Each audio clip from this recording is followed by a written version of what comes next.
Jack Reynolds had seen more. He had stared down the barrel of insurgent rifles, crawled through bombed-out alleyways with shrapnel in his side, and watched brothers in arms fall while carrying their country's flag. What he hadn't prepared for, what all his military training never covered, was dealing with an HOA president named Karen Beasley, who wore pastel tracksuits like armor and considered her clipboard a weapon of mass control.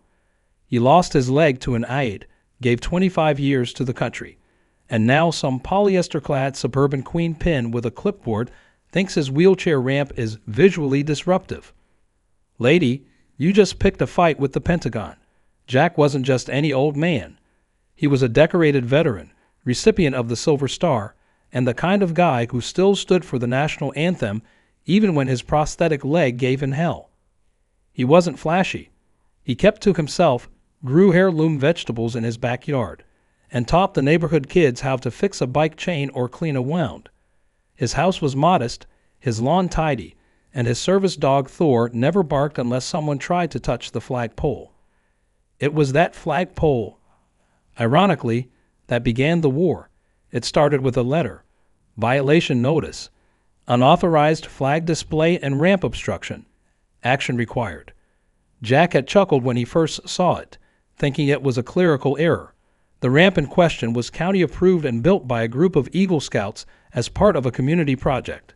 The flagpole had been there since he bought the property, but the HOA had just elected Karen, a woman whose sense of power grew tenfold with every signature she collected. She didn't see a veteran's home.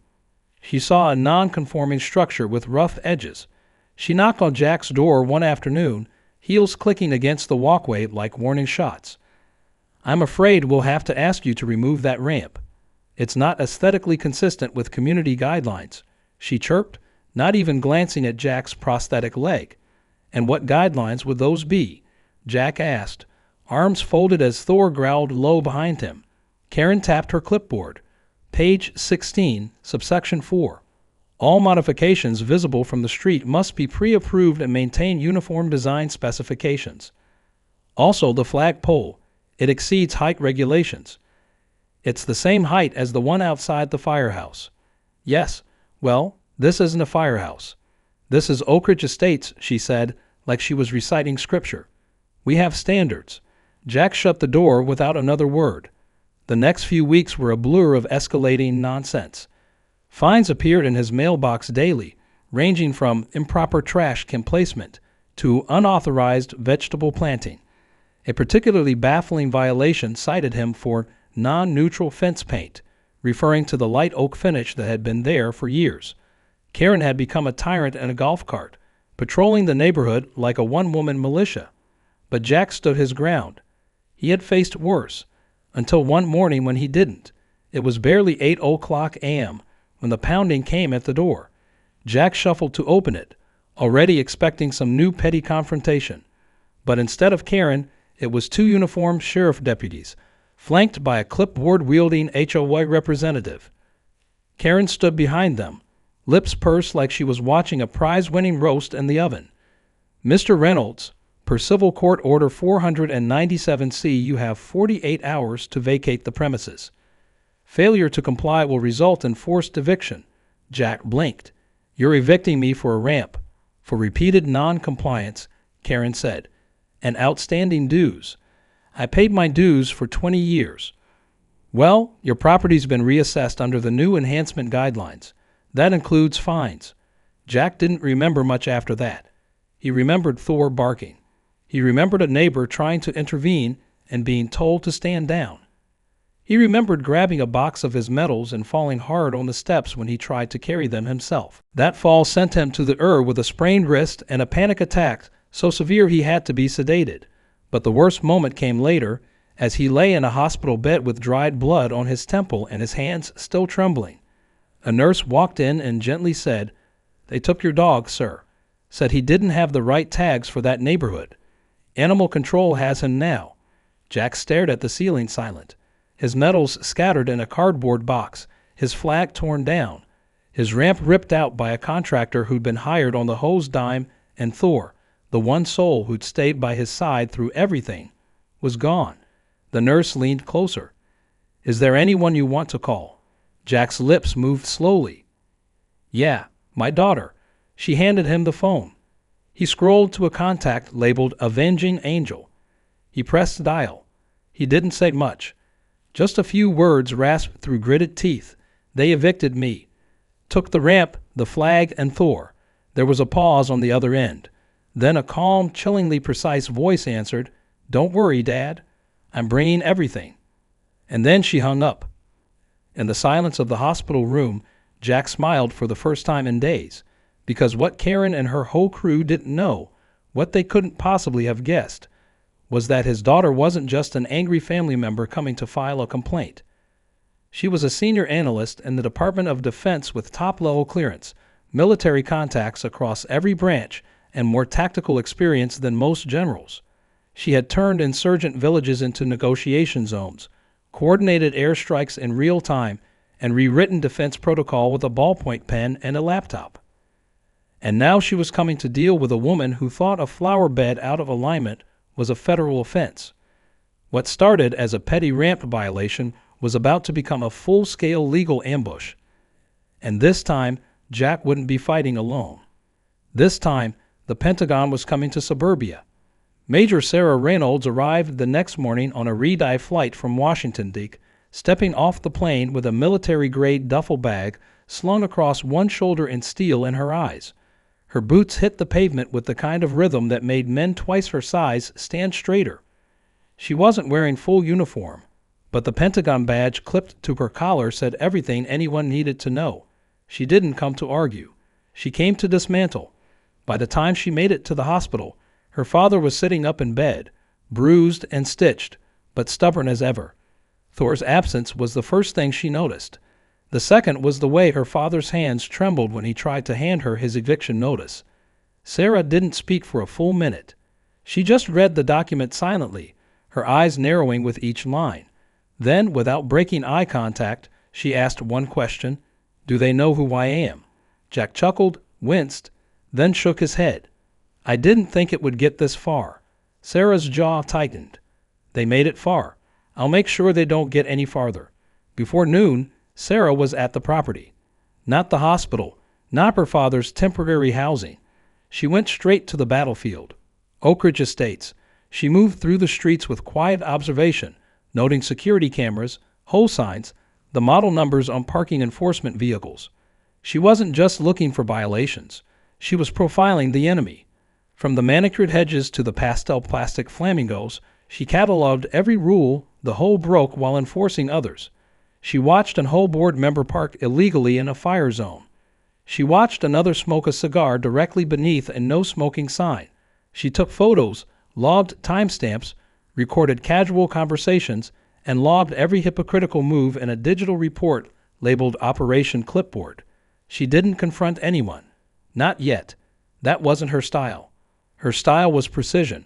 So she checked into a small rental property nearby and turned the living room into a mobile command center. Laptop open, tablet sensed, secure line plugged into a private satellite feed. She accessed the Oak Ridge County zoning database, ran permit checks on every board member's home, and pulled archived footage from public cameras installed 2 years ago. And then she made the call. Colonel Martinez owed her 3 favors. She called in 2. Within hours, 2 nondescript men in black suits were walking through the whole office with federal credentials, disguised as property assessors. They didn't say much, just requested documentation, photographed filing cabinets, and made copies of Karen Beasley's emails and print records. Meanwhile, Sarah was in the air, literally. She had brought a compact tactical drone, small enough to look like a toy but equipped with surveillance software cleared for Pentagon training exercises. She launched it from a park bench and guided it over HOA headquarters, capturing Karen through her open office blinds, yelling at a junior board member about that situation with that one-legged nuisance and his attack dog. Sarah's eyebrow arched. That little clip alone would be enough for a discrimination claim. But the drone also captured something more interesting. On Karen's desk was a file marked Reynolds, Long-Term Strategy. Sarah zoomed in and read it frame by frame. The HOA had been plotting Jack's removal for months, fabricating violations and intentionally inflating fines to build a case for eviction. Karen had called it community cleansing. That was all Sarah needed. The next phase began at 6:00 a.m. the following day, when the whole board received formal requests for financial disclosures from the Department of Housing and Urban Development. A letter also arrived, addressed to Karen directly, bearing the seal of the Pentagon, marked time-sensitive review of zoning and discrimination practices. The whole went into a full panic. Karen called an emergency meeting, locking the doors and speaking in frantic whispers, but the damage was done. Sarah had already sent anonymous tips to 2 local news reporters and one extremely popular TikTok lawyer who specialized in whole lawsuits. A video compilation of Karen harassing Jack played over dramatic music and racked up 1.4 million views in a single day. The comments were brutal. Sarah watched the fallout from her laptop, sipping black coffee and writing notes. The royal kill shot hadn't even come yet. She compiled her findings into a 72-page report, complete with drone footage, screenshots of internal home memos, zoning violations committed by Karen herself, and neighbor testimonials, some of which included audio of Karen referring to disabled veterans as neighborhood detractions. Sarah wrapped it all in a tidy digital package and submitted it to 3 offices: the Office of Civil Rights, the Department of Veterans Affairs, and the U.S. Attorney's Office for the state. At the next whole meeting, only 3 board members showed up. The others had already resigned. Karen tried to carry on, pretending nothing was wrong, but she was sweating through her blouse. She announced that the whole would be revisiting several complaints and seeking a path to unity. But her voice cracked mid-sentence, and a neighbor shouted, "Then why did you evict the veteran?" The room erupted. People who had once stayed silent were now emboldened. Someone else added, "Why didn't you evict Jason? His roof's been parked on the sidewalk for weeks." Karen tried to gavel the meeting into order, but her authority was unraveling like thread caught on a nail. Later that night, Sarah visited the animal shelter. She had already filed a federal request for Thor's release, citing wrongful seizure under ADA violation code. She didn't need to argue. Once they saw the documentation and Sarah's clearance, they handed Thor over without a word. The dog barked once, then whined, then leaped into her arms. She drove straight to her father's temporary apartment and knocked. Jack opened the door, looking surprised. "Got room for one more?" Sarah asked. Thor ran in like he'd never left. That moment, the look on Jack's face as his dog tackled him to the floor and licked his cheek, was when Sarah knew this wasn't just revenge. This was justice in motion. But she also knew they weren't done yet. The Hoe had started a fire they couldn't put out, and the flames were only getting higher. The next morning, a black SUV pulled into Oak Ridge Estates. 2 men in dark suits stepped out with briefcases. Karen, watching from her office window, turned pale. A neighbor snapped a picture of them walking in, and within an hour, the image was circulating online under the caption, "Feds in the Hoe. This ain't going to end well for Karen." And it wouldn't, because while Karen thought she pushed out an old man with no fight left in him, she had accidentally declared war on a woman with military intelligence, federal backing, and no patience for petty tyrants. This was no longer just about a ramp or a flag. This was about principle, and Sarah Reynolds had only just begun. The day started with a quiet knock on the door of Jack Reynolds' temporary housing unit. But what followed would ripple through the entire county like a bomb dropped in a still pond. It was Sarah, holding a leash in one hand and a sealed envelope in the other. Thor trotted beside her, looking like he just won a trophy. Jack opened the door, and without a word, Thor lunged forward, tail wagging so violently it thudded against the walls.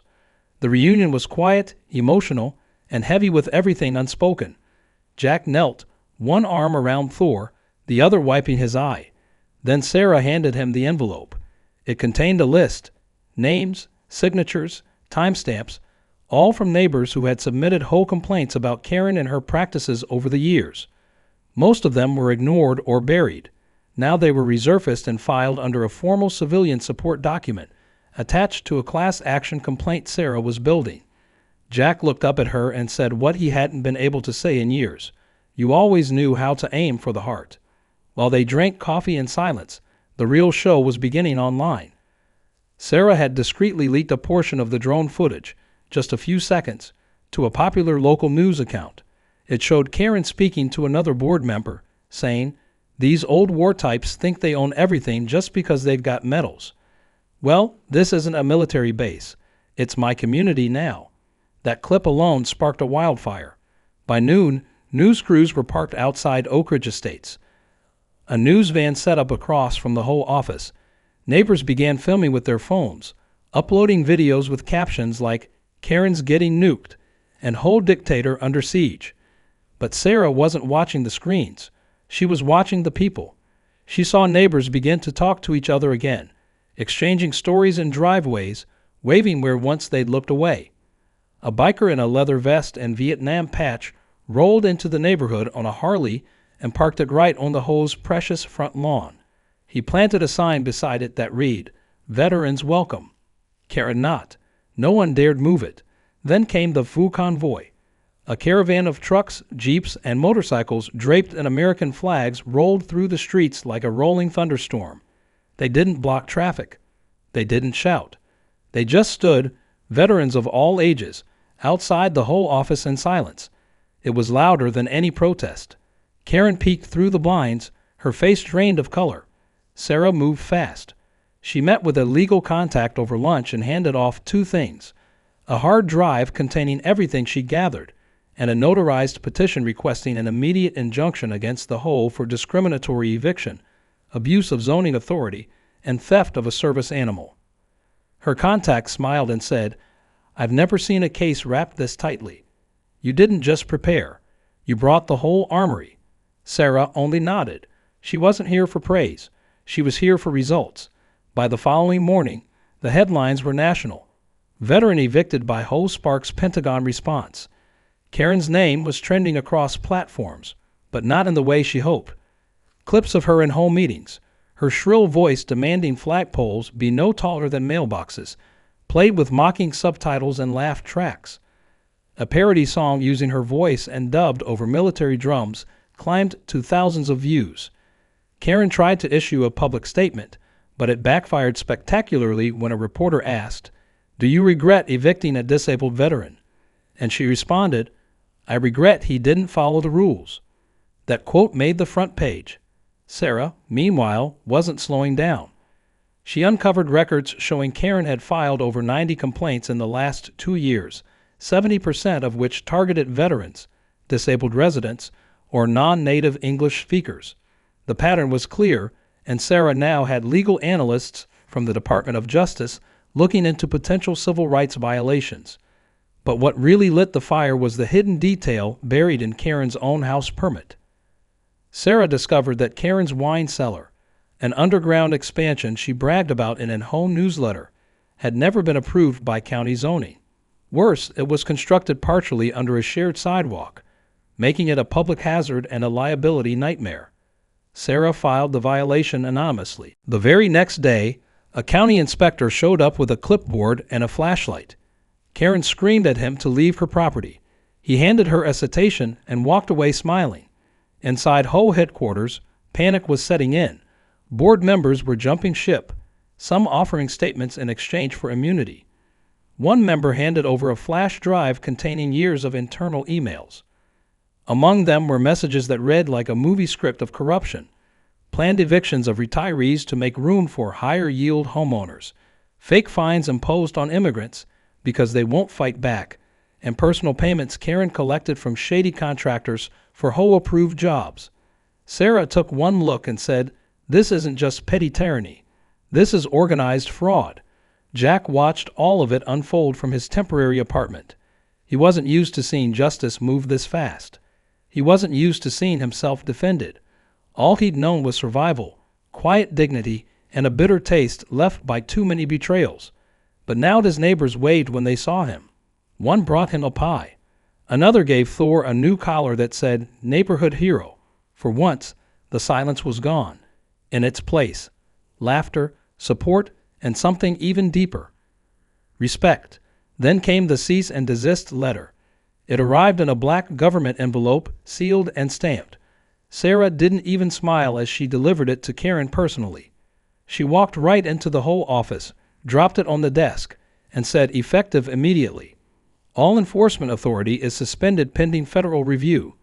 Karen reached for the envelope, hands shaking. Sarah leaned forward and added, "By the way, your illegal wine cellar? The county says it needs to be filled in. Have a nice day." Then she walked out. Karen stood there frozen, surrounded by the collapsing empire she'd built on control, fear, and paper-thin power. Outside, Jack drove by, riding shotgun in a neighbor's truck, Thor's head poking out the back window. For the first time in his life, he didn't have to salute to feel like a soldier again. Because this battle wasn't fought with weapons or marching boots. It was fought with truth, loyalty, and a daughter who knew exactly how to bring the whole system to its knees. And still, Sarah wasn't done. Not yet. This was just the fallout. The reckoning was still to come. Karen Beasley wasn't used to losing. Her entire identity was built around control. Controlling lawns, trash bins, mailbox colors, and the width of American flags. But now her grip was slipping. Board members had deserted her. Her inbox was flooded with legal demands, and her face was now a national symbol of small-town tyranny. Every attempt she made to restore order only exposed more of her hypocrisy. When she tried to schedule a community meeting to address the recent misinformation, only 3 people showed up, and one of them was just there for the free donuts. Still, Karen wasn't the type to go quietly. She was cornered, humiliated, and desperate, and that made her dangerous. In a last-ditch attempt to salvage what she could, Karen paid a visit to a county commissioner with whom she'd once exchanged favors over property variances. She slid an envelope across his desk, filled with photos, leverage, and veiled threats. She expected him to fold. Instead, he glanced at the envelope, pushed it back across the desk, and said, "You should be more careful who you threaten. The people watching you now don't blink." Karen left that office shaken and furious, but not defeated. She still had one card left to play. That night, Sarah received an unexpected call. It was from a lawyer representing Karen, offering a settlement. The lawyer was slick, soft-spoken, and full of fake sympathy. He suggested that Karen was willing to make amends by publicly apologizing, reinstating Jack's housing rights, and paying a token amount in damages, if, of course, Sarah agreed to drop all legal actions and scrub the videos from public view. Sarah didn't even respond immediately. She just hit the record button on her phone and leaned back. After 5 minutes of carefully worded spin, she finally spoke. "Let me be perfectly clear. There's not enough money in this state to cover what you took from my father. You think this is about a house. This is about every disabled vet who's ever been pushed out of a place they served to protect. You want to settle? Settle in court." The lawyer stuttered and hung up. Sarah filed the recording as Exhibit 49. By the end of that week, the civil rights lawsuit was officially filed. Sarah worked with 3 attorneys, one specializing in ADA violations, one in whole fraud, and one who was a retired JAG officer she knew from a military tribunal in Germany. The lawsuit named not only Karen, but the entire Oak Ridge HOA, citing patterns of systemic discrimination, abuse of power, targeted harassment, and misuse of community funds. The document was airtight, the evidence was overwhelming, and the plaintiff list was growing. Sarah had gathered not just Jack's story, but testimonies from others who had been quietly run out of the community for reasons as petty as window tint or the number of garden gnomes in their yard. Each account was backed by documents, timestamps, and now a growing crowd of supporters. Karen's allies, the few that remained, began to turn on her, one by one. Some offered statements, others delivered hard drives. One board member showed up at Sarah's rental home with a manila folder full of bank statements showing that HOA dues had been funneled into a discretionary account, used for spa retreats, designer furniture, and most ironically, a security system Karen had installed to protect herself from hostile residents. Sarah added it to the lawsuit with clinical efficiency. Every betrayal deepened the cracks in Karen's crumbling foundation. Then came the ires. The Department of Treasury launched an investigation into the HOA's tax filings.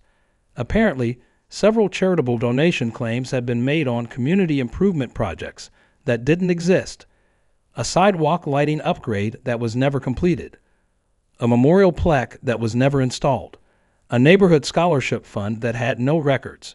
Sarah wasn't behind the IR's probe, but her fingerprints were all over the paper trail that triggered it.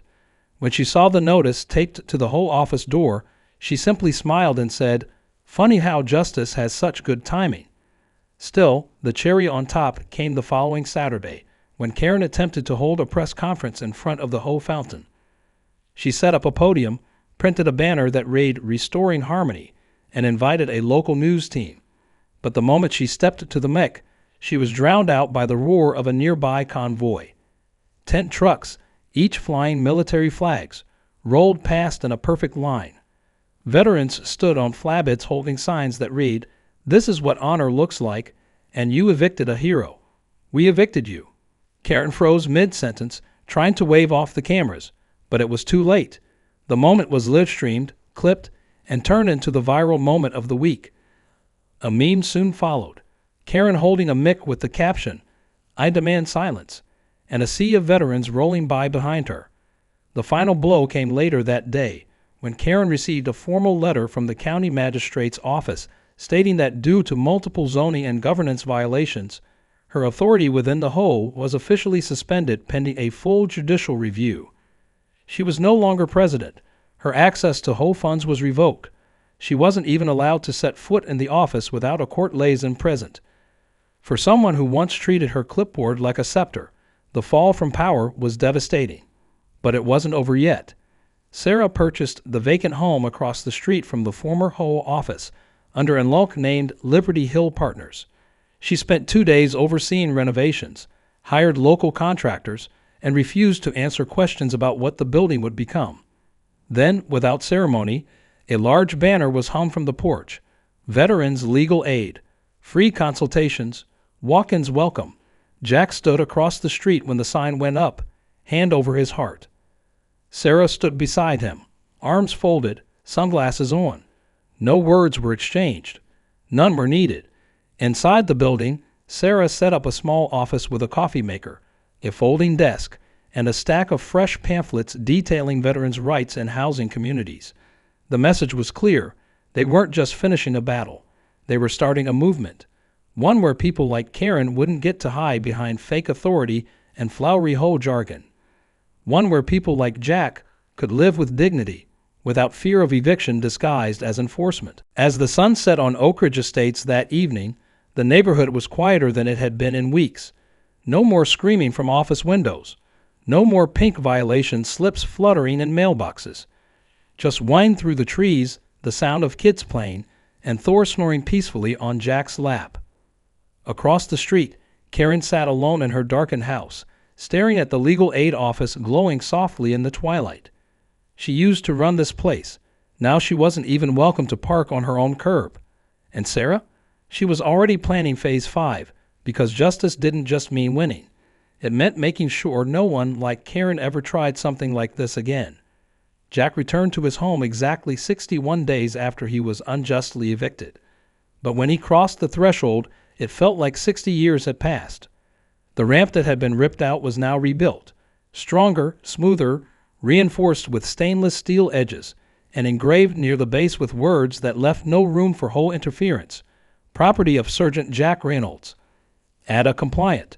The flagpole stood tall once more, freshly painted and secured with a weatherproof base.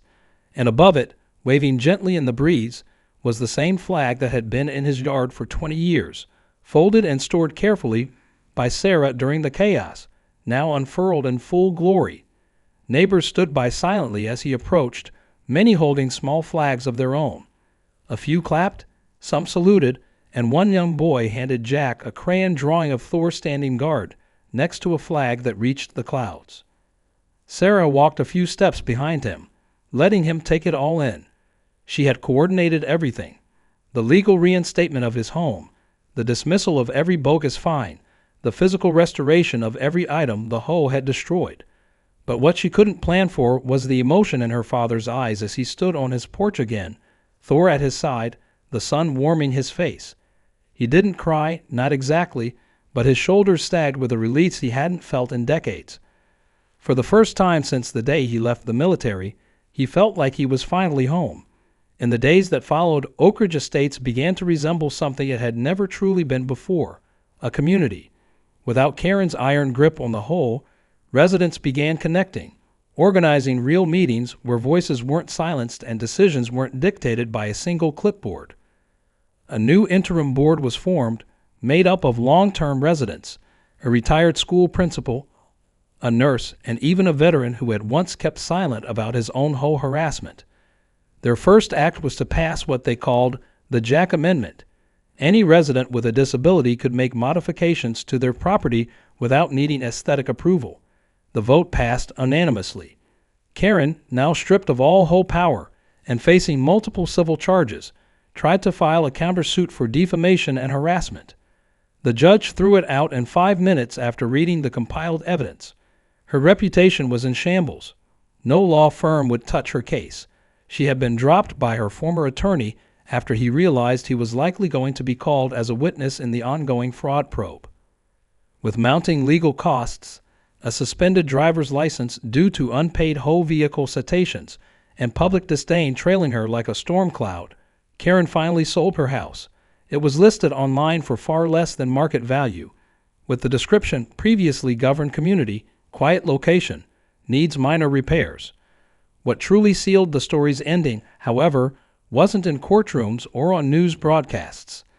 It came one afternoon when Sarah was invited to a veteran ceremony at a nearby military base. She expected it to be brief, handshakes, thank yous, maybe a plaque, but instead she found herself on stage beside her father, surrounded by soldiers, officers, and state officials. A general took the mic and began recounting the events that had unfolded in Oak Ridge Estates, not as a scandal, but as a case study in how civilian systems sometimes fail those they're supposed to protect, and how courage doesn't always wear a uniform. Sarah was awarded a service medal, not for combat, but for extraordinary defense of veteran rights. Jack received a standing ovation that lasted nearly a full minute.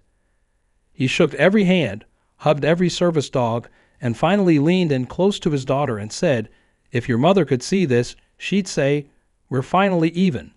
I gave you piggyback rides through war zones. Now you carried me through this one.'" Sarah laughed and wiped her eyes. It was the only time she let herself cry. Later that week, she unveiled a small addition to the Veterans Legal Aid Office, an open porch area with rocking chairs, free Wi-Fi, and a community bookshelf stocked with everything from legal guides to dog training manuals. It became a gathering place, a safe space where no one needed to show credentials to be heard. On the first morning after its completion, a man who had served in Korea wandered in and simply said, "Heard there's a place around here where we matter." Jack was already waiting with a fresh pot of coffee and 2 mugs. Across the street, the old HOA office was shuttered, its windows boarded and sign removed. A real estate sign stood in front of it, but no one had made an offer. Rumor had it someone was planning to buy the land just to turn it into a community park and name it after Thor. Whether true or not, no one protested the idea. As weeks turned to months, the story began to fade from headlines, replaced by the next outrage, the next scandal. But in Oak Ridge Estates, the impact never dulled. The community that had once tolerated injustice out of fear now stood together, stronger and wiser. The message Sarah left behind wasn't one of revenge. It was one of consequence, that when people abuse power, when they target the vulnerable, when they mistake silence for weakness, they invite a response that might be louder, stronger, and far more permanent than they ever expected. On one quiet evening, long after the chaos had passed, Jack sat on his porch, Thor curled beside him, eyes closed. He looked out over the street where everything had once gone wrong and now somehow felt perfectly right. He didn't think of the pain, or the fear, or even the betrayal. He thought of the ramp, the flag, the porch light Sarah had personally reinstalled. He thought of every neighbor who had once looked away, now stopping to say hello. He thought of his daughter, typing furiously late into the night, tearing down walls with nothing more than facts and fire. And then he looked down at the golden letters etched into the base of his new ramp. They read simply, "Built back stronger, protected by family." Jack smiled, leaned back in his chair, and whispered, "Let them try it again. see what happens. Then he took a deep breath, closed his eyes, and finally rested.